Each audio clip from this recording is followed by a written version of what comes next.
Hi everyone, I'm John C. Morley, the host of the JMOR Tech Talk Show and Inspirations for Your Life.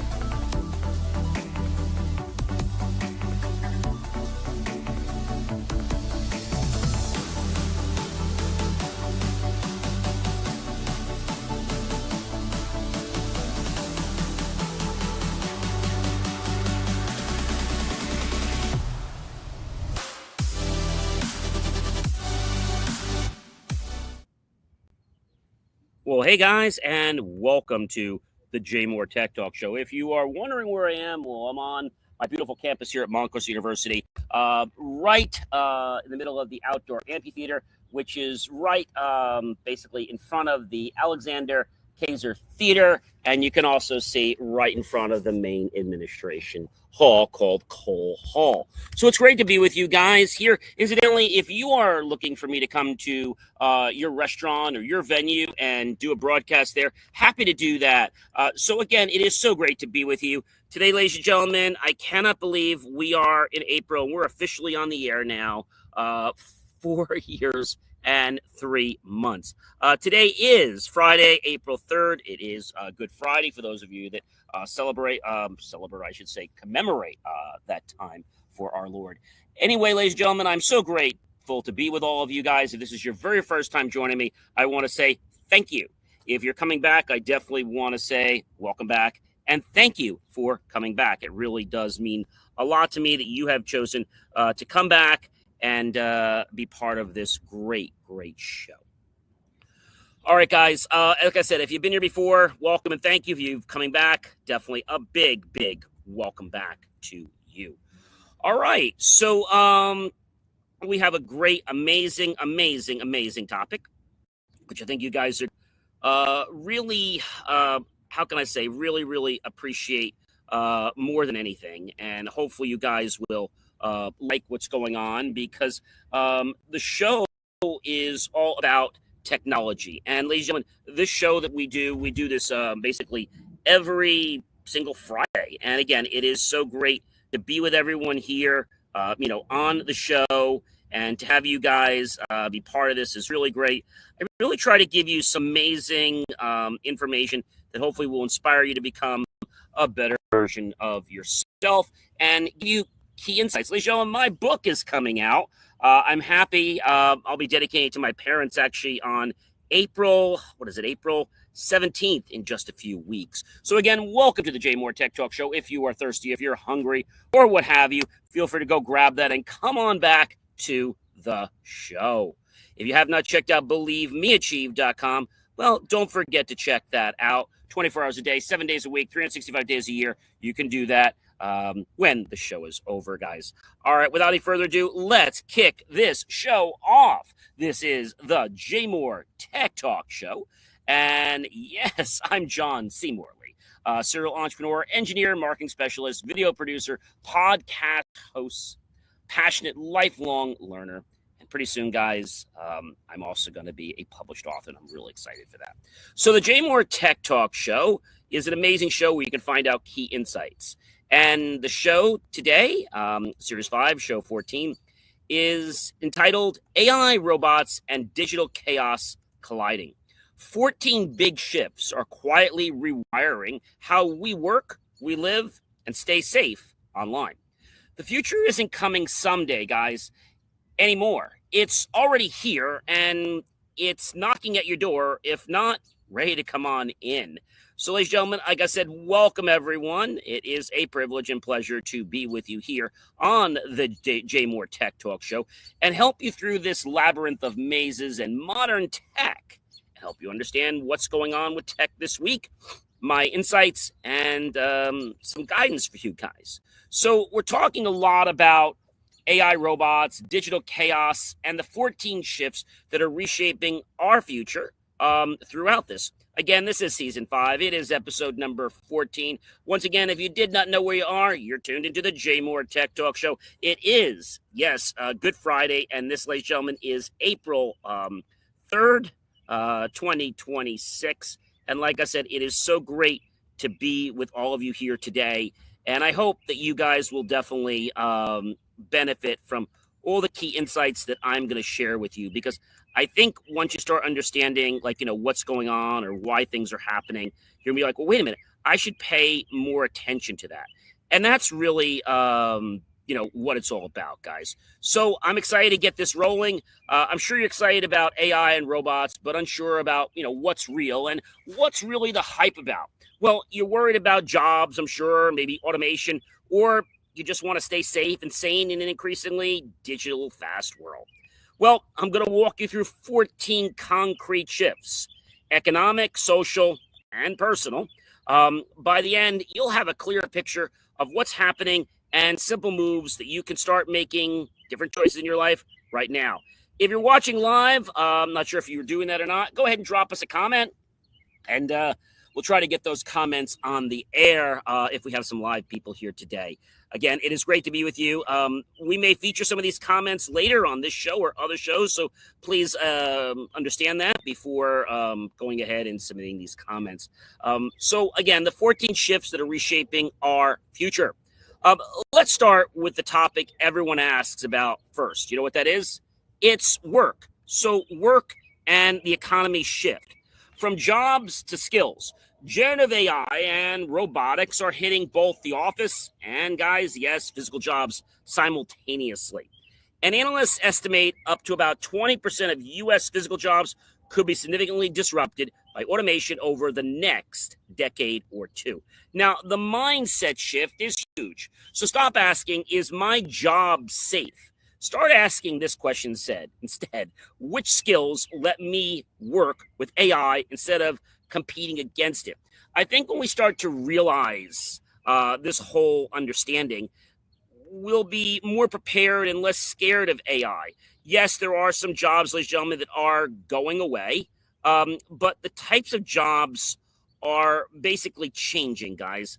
They're changing, and the type of changes are happening because of technology. Some of these changes, ladies and gentlemen, I've talked about before, are getting jobs away from humans that would cause them, let's say, different types of harm. So, for example, I think I told the story many times ago. I met a stranger many years ago, and he actually signed away his life not knowing he did this for a nice paycheck, but unfortunately, he's not living anymore. I met him in my 20s, and he was just so depressed when he learned, what he actually did. And it was sad to hear this. This just goes to the moral that don't sign anything unless you actually know what the heck you are signing. So, that is that's a big one that I think a lot of people, people just don't get that, right? They don't get what it means or why it means something. So those are important key insights for all of us to understand. Number 2, guys, hybrid teams. So humans and machines, companies are quietly building hybrid workforces, people, software agents, and physical robots side by side. You're already seeing this in warehouses, retail, and of course, different places where hospitality is exhibited. Robots handle repetition, humans handle exceptions and human connection. So if you've gone to some restaurants and they have a robot that comes to your table and literally delivers your food, a lot of times the robot doesn't actually put it on your table.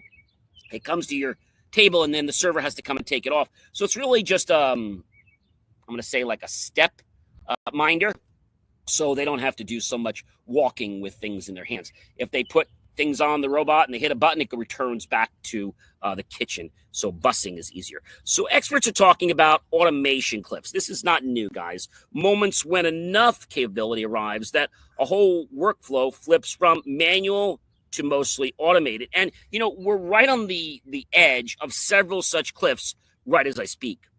So the shift number 3 is job remix, not just job loss. Robots and AI don't just delete jobs, guys. They remix tasks inside them. In manufacturing, for example, roles are moving from heavy labor to, oversight and maintenance of automated systems. The problem, ladies and gentlemen, isn't the transition. No. Itself, it's how the role is going to be disappearing for some people. reskilling overnight is tough. And some people will need real support to land on their feet. I think anytime there's change, regardless of what industry it's in or what part of life it is, many people do not like change. And there's a whole host of reasons for that. Some is that, is it going to be different? Am I going to like it? Is it going to be easier? So all those questions pop in people's heads. Our shift number 4 is concentrated power. AI and automation tend to amplify whoever owns the data, compute, and the platforms. Now, big firms can cut costs, scale faster, and sometimes reduce headcounts. And this is seen as a positive thing, at least on the surface.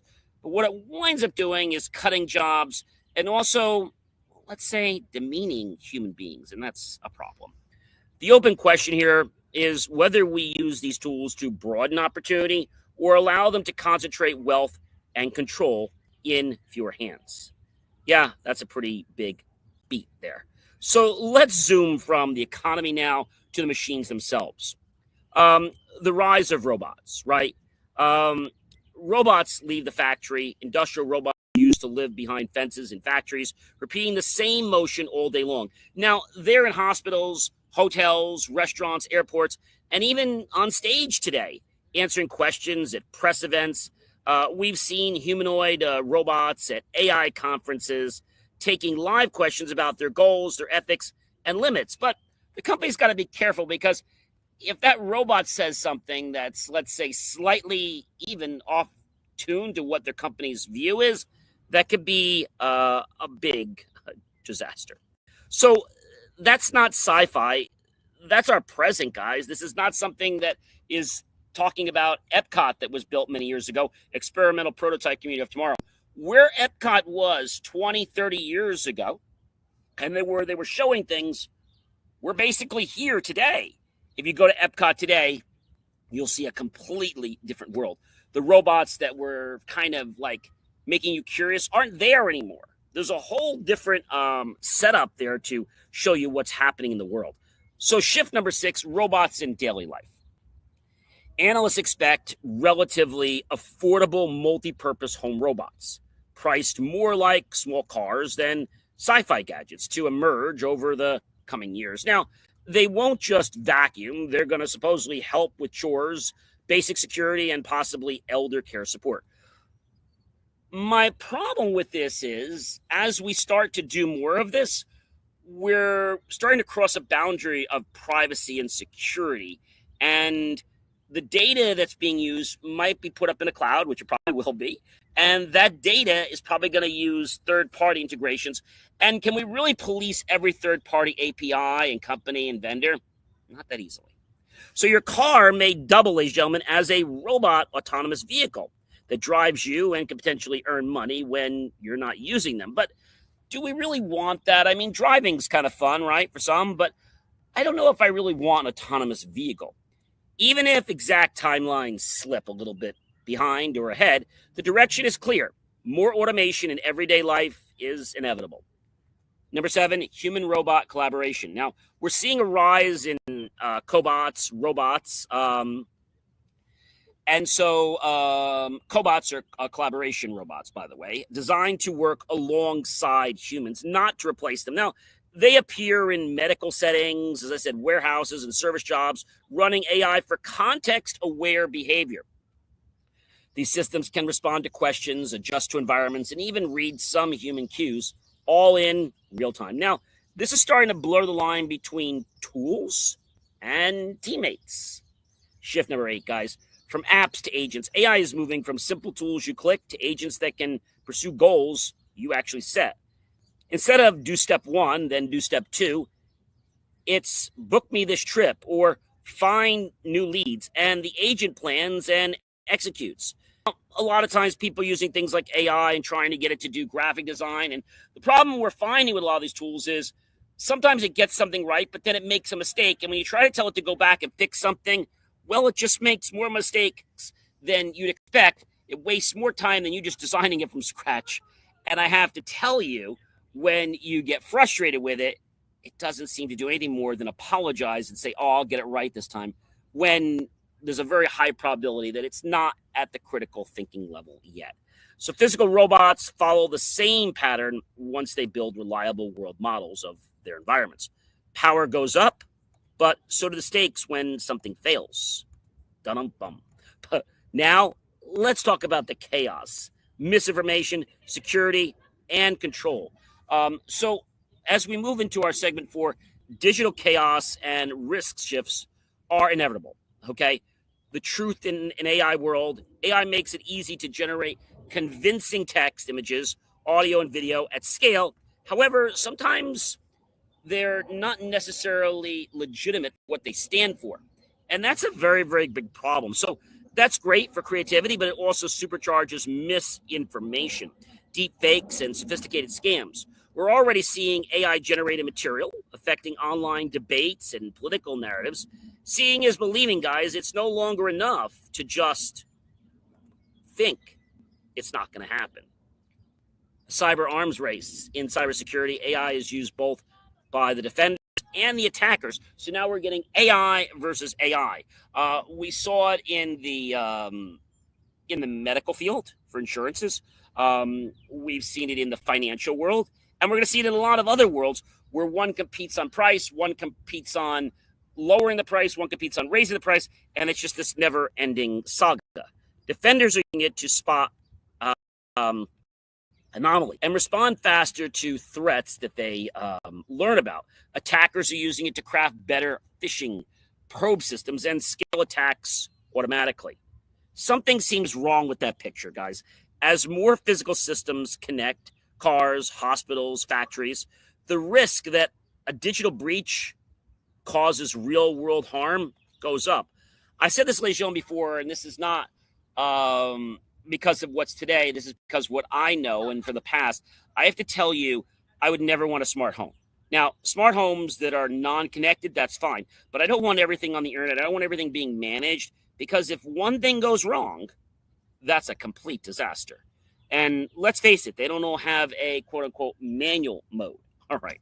So securing this expanded attack surface is unfortunately non-negotiable. Oh, very costly to do. So we were like, we won't worry about it. We'll just do this for now. And hopefully, it won't bother us. Let's talk about rules, ethics, and morals. So rules and ethics, pretty much the same thing. SOPs, operating procedures, rules in this type are dealing with things that we're following because of, let's say, specific guidelines we have to follow, like standard operating procedures, administrative rules, etc. Morals are things we do because of things we know internally right or wrong, but not a rule. Does that make sense? So, for example, following traffic lights every day, that is twofold. There's an ethical rule there, right? Administrative rule that if we go through traffic lights, well, we're going to get a ticket, and that could be a problem with the law. The second issue is that we could harm or hurt someone or ourselves, and that becomes a moral issue. So there's big oversights with governments and organizations as they're scrambling to set rules for AI and robotics right as we speak. So we're seeing debate over liability bias. So, ladies and gentlemen, if you have some noise that happens to creep in here, I apologize. We're not on a secure sound studio right now. I am in the middle of Montclair State University's public campus. So if there are people walking, which I don't think that'll happen, but if we do get people, like you get laughing or you get some comments in there, I apologize for that up front. But that's one of the trade-offs when we record live outside. Transparency, and especially high risk, like autonomous vehicles, guys, and weapons. So even robot press events now include questions about regulation and whether machines could act against human interests. Now, this is no longer purely an academic conversation, which is what it was before. It is completely changed. So all this tech talk lands in a very human place. Human impact and the strategy going forward. So identifying and, let's say, the stress that comes with it. When technology changes what we do all day, it changes how we see ourselves. And that's important. And I want to move into some of the important points about this, because I think a lot of times, when we think about trends, it could be a problem. So one thing, as you know, has been a disaster has been the TSA situation.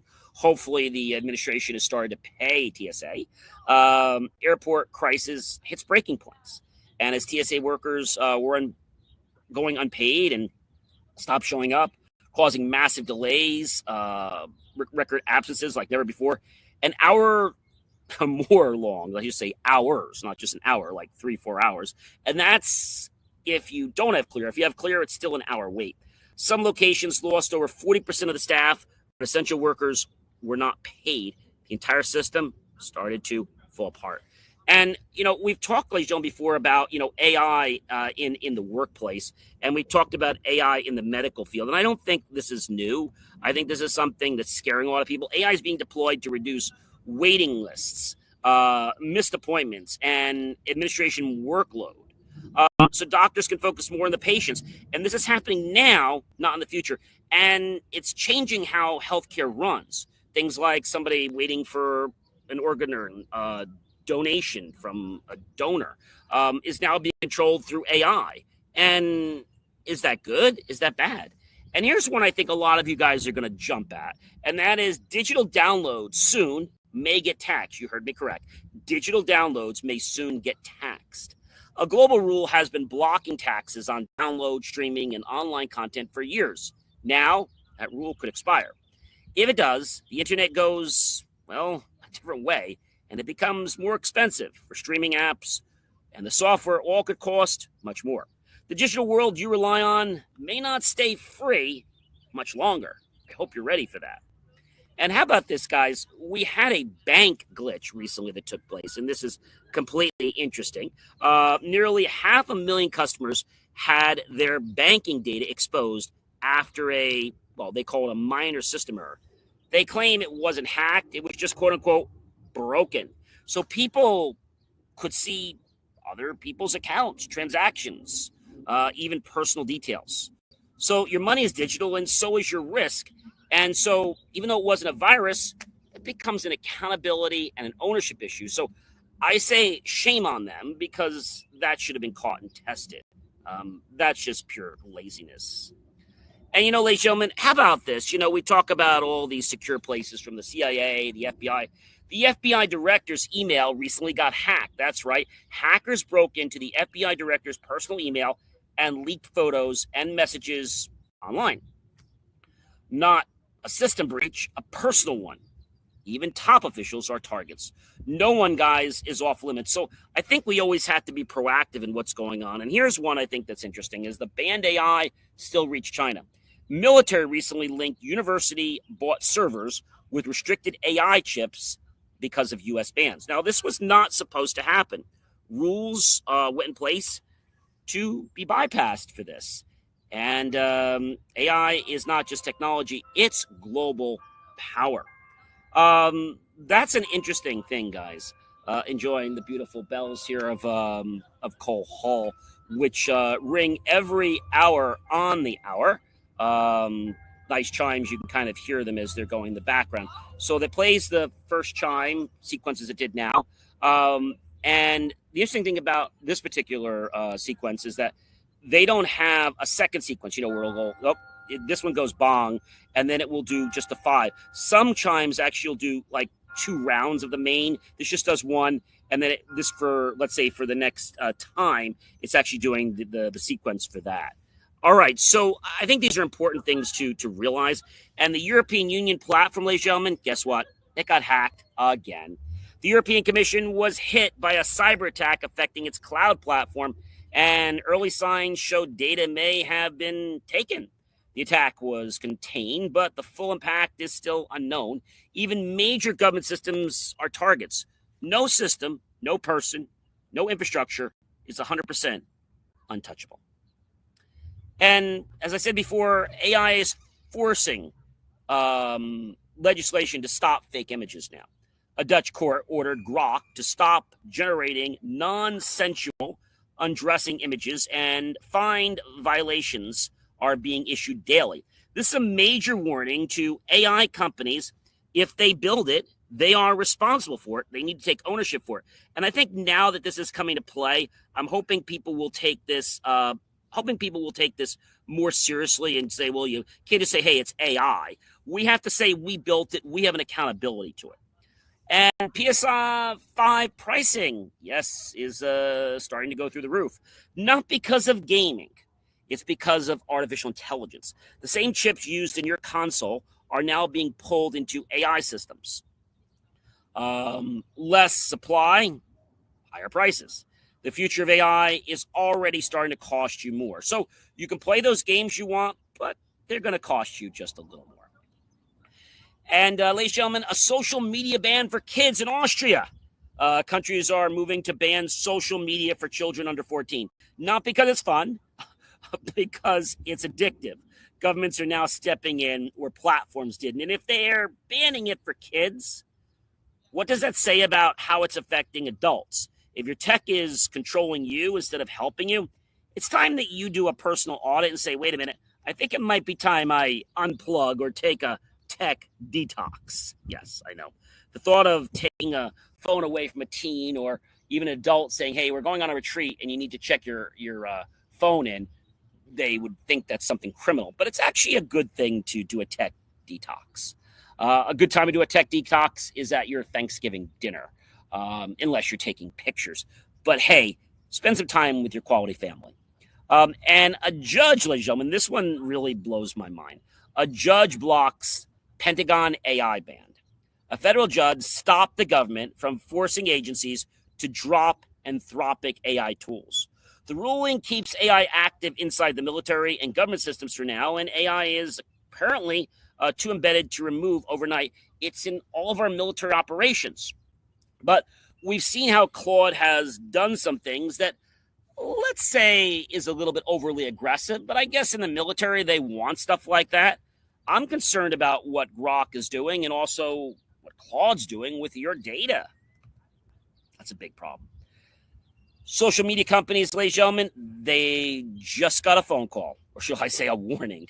A landmark verdict from Meta and YouTube is now held responsible for harms tied to how their platforms are designed and not just the content posted on them. This could reshape thousands of lawsuits and force real changes to how social platforms actually operate. You know, I was having a conversation with a law enforcement officer earlier today, and we were talking about, you know, how abuse happens. And we're saying abuse happens once every 58 seconds, which is really bad. And so what I was saying is it's not just, you know, what we full-scale abuse. It's also things like deception. We have things on campus where they use something called group chat, which we use on campus here. And your MSU email is pretty secure, but even our campus, unfortunately, is having students, let's say, taking some money to be able to create unofficial email accounts here at MSU. So that's pretty bad. And so, like, one of the scams they have is actually telling you can get a free laptop. Well, that's wonderful. All you have to do is pay shipping. So if you want a week shipping, it's $35. If you want 3-day shipping, I think it's like, it's maybe a few dollars more. So maybe like it's like 40. You want 2 days, it's like 55, and you want overnight, I think it's like 75. Here's the kicker. They say you're getting this laptop and all this.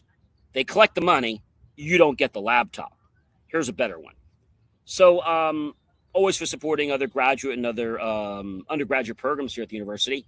So this person reached out to me and said, hey, I know this is a little bit, let's say, not usual. I hope you don't mind me reaching out, but I wanted some photos of you. I'm doing a graduate project and I need some photos so I could put them with my portfolio. I was like, okay, sure, happy to help you. Which class are you in? Oh, I'm researching this for a friend of mine. Fine. So I put together a few photos, just some nice headshots and whatnot. And then I get an email saying, oh, would you please call this number? Call the number. They say to me they want to pay me for the photos. So much per photo. I really didn't want any money. They said, well, we need your bank account, your credit card. And I was like, oh, no. And the first I checked with the university to see if this was a professor was doing some of the project. Nobody was doing anything like this. This was a made-up scam.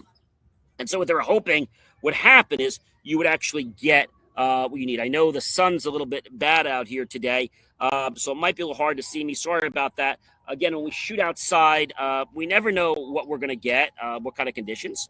So, so that's another one of those situations. But social media companies are getting a warning. And now, ladies and gentlemen, Family recently rejected a $26 million tech buyout. This one is pretty amazing, all right? A mother and daughter turned down a $26 million offer from a tech company that wanted their land for a data center. Now, they said the land is priceless. As AI grows, companies are racing to secure land and power, and not everyone is willing to sell. I think that's a very important one for us to understand, is that your land may not be for sale. One of the reasons why it may not be for sale is they want to give you some money to put up a cell phone tower. You might get some money, but what harm will you be providing to the community? And if it's put so close to you and right on your property, that's just not a good thing, all right? And iPhones, ladies and gentlemen, they can be hacked just by visiting a website. A leaked exploit called Dark Sword, quote unquote, can infect devices instantly if they are not updated. The code is now public, making it easier for attackers to use it. And if your phone is not updated, well, surprise, you might be a victim and get attacked. I've always said, ladies and gentlemen, it's not a question of if you're going to get attacked, but when, if you're not properly protected. So, again, today they were having this demonstration on campus explaining, how important communication is.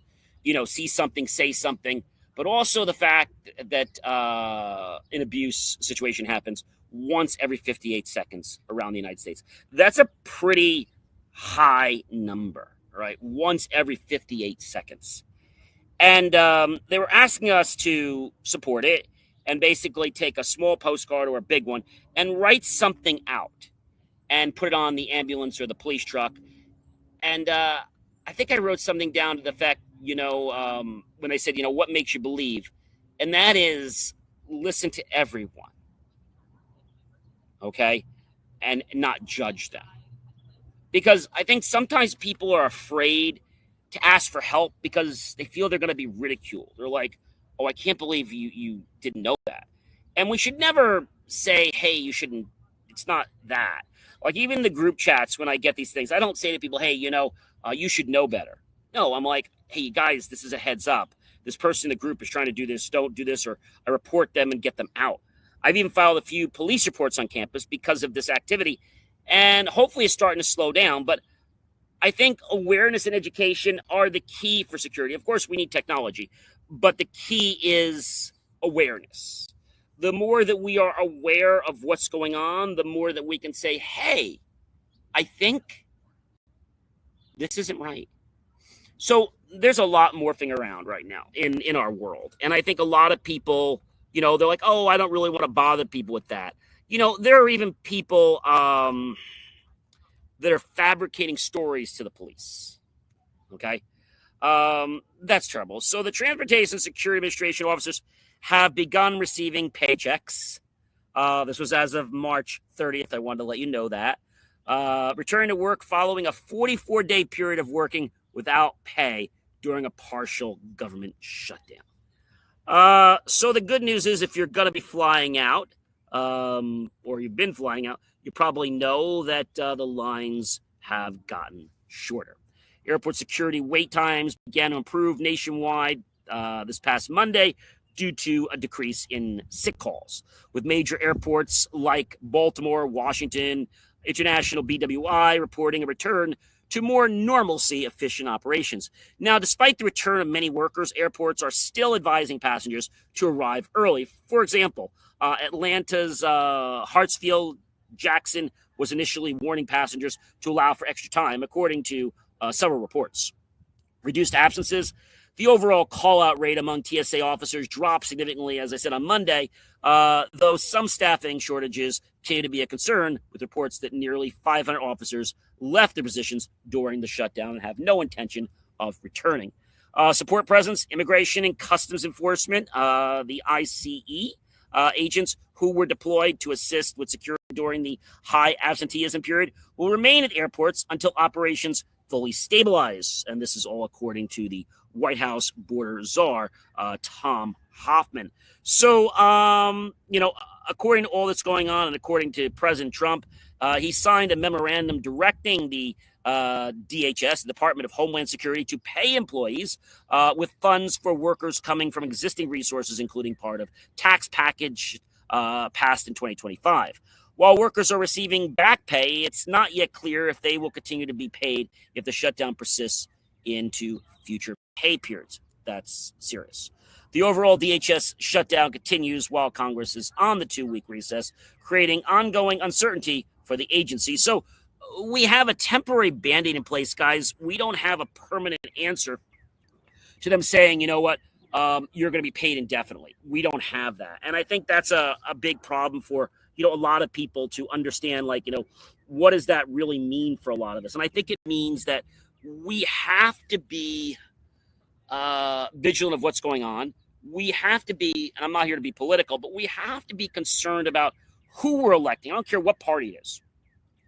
Because if the people we're electing do not do the job that we need to run our country, in the best way, it's going to affect us directly or indirectly, our loved ones, our friends. And I think that's a very big problem for a lot of people to go back and to try to understand. Security is no longer just, 2-factor authorization to get into a website, or 3-factor, or 4-factor. It's gone beyond that. I remember when security was just about gates, and you'd basically man trap doors. You go in one, and the other door would not open until the other door was closed, and you have to go through that, especially in the data centers. But so we've got physical security. That's one part. We've got digital security, and we've got what I call human insight. You wouldn't give your credit card out to a total stranger. I mean, I don't think anybody would here. So my question is this: why do you do it over the internet? You're home one night, a website pops up.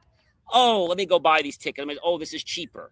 Or the classic one is somebody wants to buy Word, Excel, or PowerPoint, or Office, something like that, right? Or another software program. And normally that runs for like $249 to $3 something, depending on whether you're getting the home version or the let's say the one that's so one is home and student, and the other one is basically home and business. And home and business allows you to get not just Word, Excel, and PowerPoint, but it gives you Outlook. And so, you go to a website and they say, well, gee, we can get you a key from Microsoft for just $29. It's a limited collection. What they're actually doing is they're giving you a key that they've given out to many other people. And half the people that buy these keys, and they try to use them, they can't use them because they don't work because they've been used so many times. You call Microsoft, have a complaint, they tell you the key isn't legitimate. It's a stolen key. You complain enough to the place you bought it from, like key something, and they tell you, well, we'll give you another key. But not everybody goes back and complains.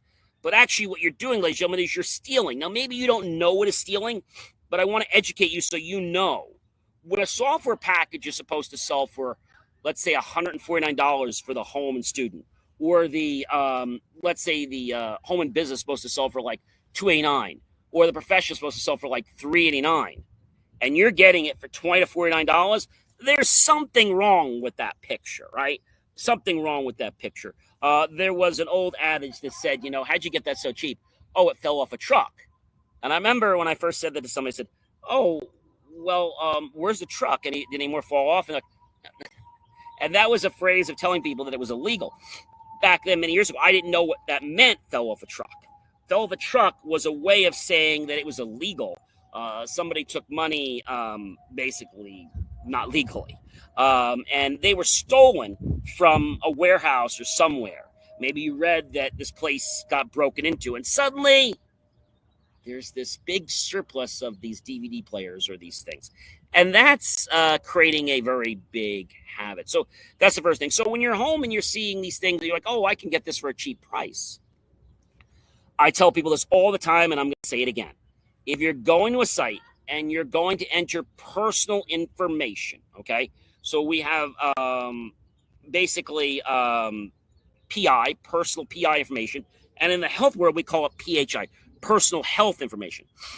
Now, personal information in the regular world outside of health, now the others would be covered by the HIPAA regulations. But if you are asked to put in personal information, so what is that? That's anything to identify you. That could even be your last name in some cases, right? Your address, your phone number, your social security number, a credit card number, okay? Any kind of account number, your passport number, right? And these are all things that could be saved, and a bad actor could use them and potentially steal your identity and open accounts in your name. So when you go online and you're going to put any kind of information that is in those categories, you want to make sure that the website is actually secure. How do you do that? So the website should have an HTTPS solid lock or solid key. If it doesn't at the top of your browser, chances are it's not secure. You can click next to the S and C right there under certificate to see if the certificate is valid, who issued it, does the name match? So if you're doing business with Jumbo Crafts and you go there and the certificate is for World Things, well, that's a problem because there's no DBA for World Things and Jumbo Crafts. I probably would call the company and probably want to do the sale a different way. So these are important things that people feel just because they're home alone and they're watching, TV and they're comfy in their house, that they're protected. And that's actually when the bad actors are trying to go after you because they feel that your guard is going to be down. And the truth of the matter is, it is down. You're sitting home having that cup of coffee, that latte or that drink or beverage, and you're just chilling. And you put your credit card in thinking like nothing. And that's a very important thing. But it's not just online. But online is one of the places where people can get exploited very, very easily. If you have any kind of social media accounts, I recommend that you enable two-factor authentication. You can do that a couple ways. You can have it send it to your cell phone number. You can download the Microsoft Authenticator, and you can use that. It's free. And what happens is when you go to log into the website, either every time or just once every so many 30 days or roughly around 2 weeks or 14 days, it'll ask you to put in the code, which changes every 60 seconds on your Microsoft Authenticator. That's how that works. And so the chances, are basically zero. Nobody else could know what my authenticator code is. But here's the little bit of a problem that can cause an issue for you. So Facebook has this issue. If you, let's say, two-factor authentication on your Facebook account, and even though you have that turned on, your account can still get locked down. You're like, well, John, that makes no sense. I know. So what you can do at Microsoft is you can have somebody's email. You can try to log in a few times, lock out the account, and now the account locks out. I don't think it should even get to a lockout phase if you don't put in your two-factor code, right? I mean, I think that would just make too much sense. So the things I'm telling you are not new, but they're becoming more apparent as we move into the digital age. We've all heard about, cryptocurrency. You lose that long key they give you. Well, it's just like throwing your money out the window. And the big issue right now is there's not a lot of places that are regulating crypto, but the government's getting on top of that slowly. I know for people that are using, different types of technology and they want to stay safe and secure, not only should you be using different passwords, but you should enable two-factor on all kinds of sites that have personal information or personal health information, such as maybe you have a car lease. Definitely enable it for that. Maybe you have a portal for your My Car, whatever it is. Could be any company, Honda, could be Acura, could be Lexus, Mercedes, and it's usually the parent company. Have it for that. You should enable it for places you shop at, Amazon. Okay, you should enable it for places like your bill paying sites, right? You should enable it for that, and like maybe you have your electric bill or your PSE&G bill or gas bill, whatever it is, and so you want to make sure that somebody is not getting into that account, okay, and getting a hold of your information. I mean, that's a real problem there. I know at the university where I go, every time we go to log into any part of Montclair State University's infrastructure, so that's basically our Canva system, basically a Canvas system where basically everything is pretty much there. Okay, and then that's Canvas. That's our system for that. That can link us into our Nest, which is our basically our interface for payments and things like that. It's like network education, a student transaction portal.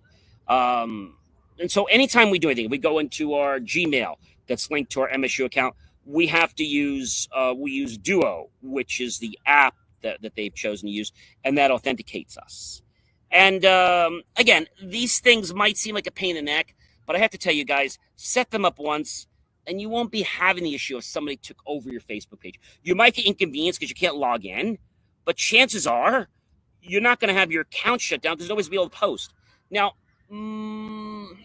let's say Facebook, they own Instagram. If you have a high count of followers, they actually will force you. Like on my account, they forced me to have that. I'd want it anyway. So again, this should be done for your Instagram. It should be done for your Facebook. It should be done for your Pinterest, your X or Twitter account, your Pinterest account. Okay. If some of you are still using AOL, you should use it for that. All right. And using two-factor. The thing is, nobody can log into that site without that two-factor code. If you use something like pay.gov, you should have it enabled for that. Other kinds of government portals, you should use it for that. And so every one has a different code which changes every 60 seconds. And no one can ever get that information but you. Now, I know what you're saying, John. I changed my phone, so what do I do? Well, there's some things you can do, and you can back up your phone, and you can have the settings set up so that you can actually have it connect to your new phone and transfer. That's not very hard to do. There's some sharing you need to enable, and then the data can come over to your new phone. But I think a lot of people don't do this, either A, because they don't know how, or B, because they don't want to get involved with it. So you can make two-factor as simple as sending your cell phone number, the two-factor code. Some companies will not allow you to do that. Other systems you log into will force you to do that. Again, we are in a public environment here on campus. So again, if you're hearing some noise or students' laughter or what have you, it's just kind of part of the environment. But, I think when we get intentional about our life, when we get intentional about security, when we get intentional about the things that we need to do in our life, we find that these things we're doing are not stuff that bothers us, but things that we don't mind doing.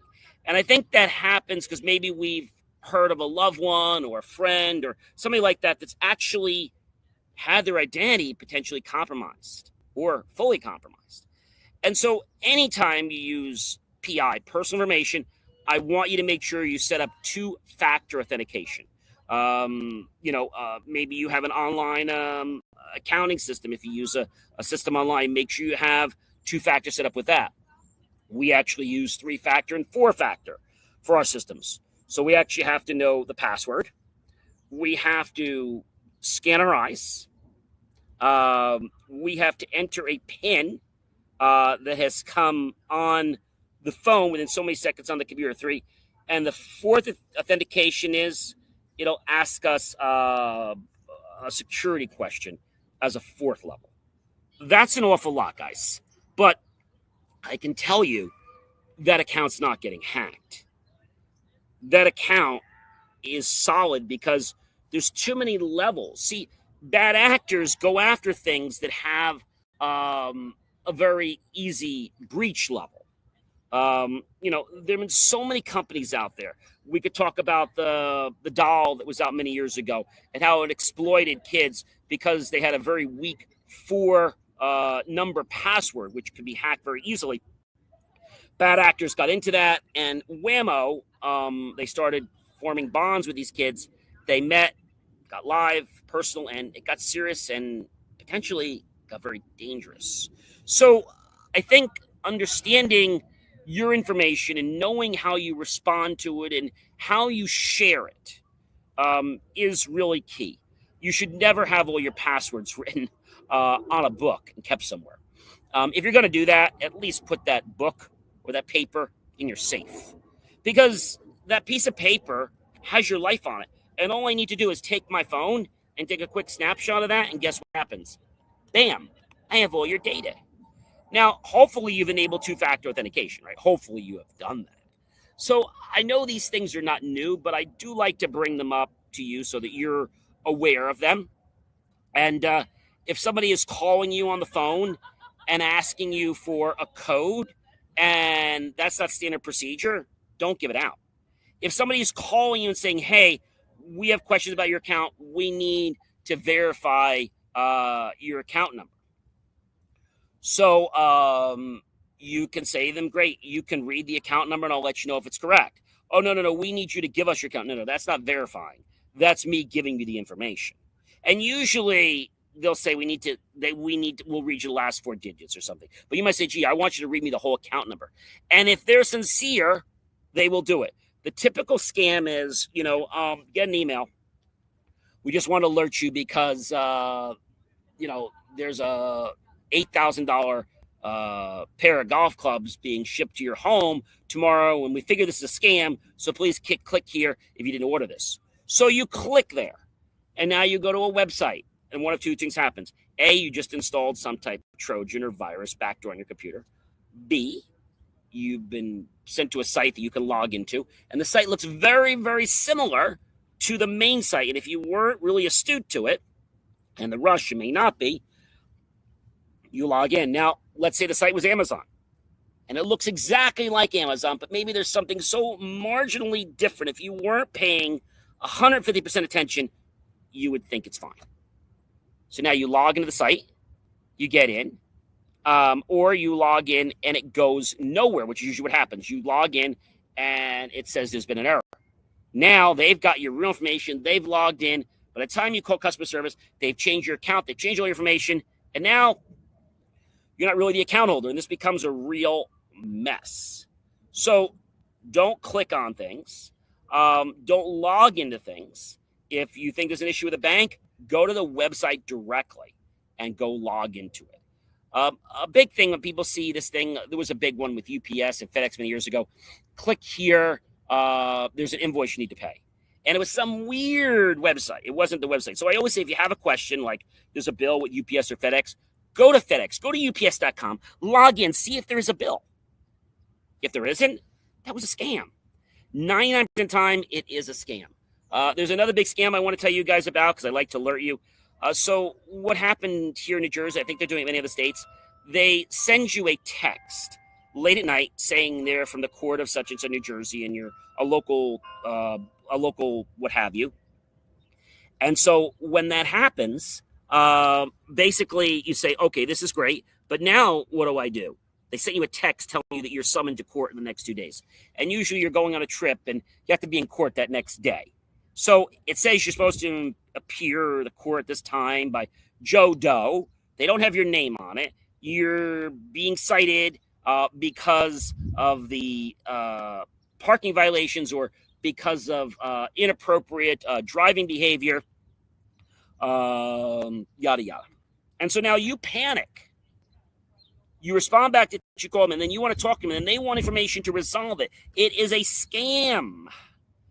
When you have the text on your phone and you go to delete it, it says report, okay? And then also have an option to block. So they'll never be able to call you again. And you have reported this to the network so they can actually investigate it.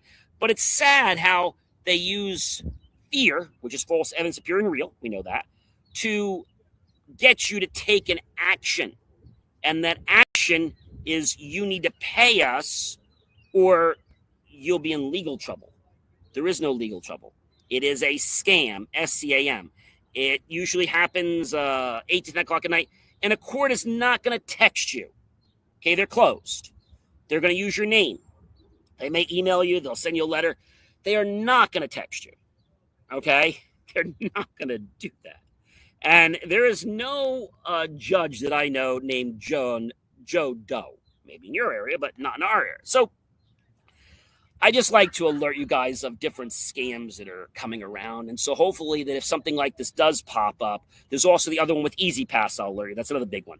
So an EasyPass will send you a text telling you, they'll claim it's EasyPass, that you have several unpaid parking tolls or just travel tolls, highway tolls. And so they want you to click on it, click on the link. Again, no.